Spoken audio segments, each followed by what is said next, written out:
If you saw my last video of the burnt orange wedding cake, then this is the groom's cake that went along with that wedding cake. This cake was also a design that I had done previously and they found it on our website. So that always makes it a little easier because you've already had some of the hard parts worked out and you just know how to do it a little easier. And I definitely had a few of those things that went a lot smoother with this cake than the first version of this that I did. The groom is really into bourbon, so this whole cake was going to be bourbon themed. So that was the bottom tier. And then here I started working on the top tier, which is going to look like a bourbon barrel.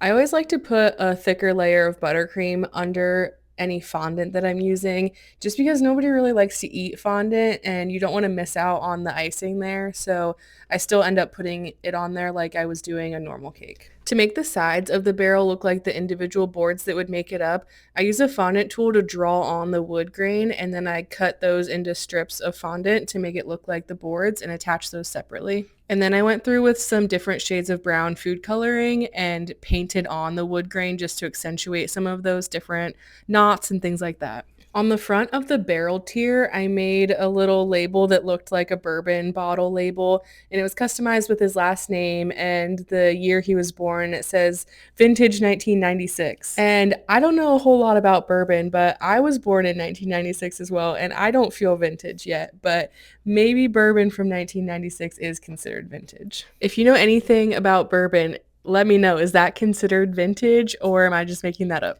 I delivered this cake along with their wedding cake. So once I got to the venue, I had to finish stacking the wedding cake and then I also had to finish decorating the groom's cake. They had selected a few bourbon bottles for me to put on the cake, so I did that. Here's the backdrop of the cake at the venue. It just fit the cake so well. And then I added a few little isomalt ice cubes to finish off the cake.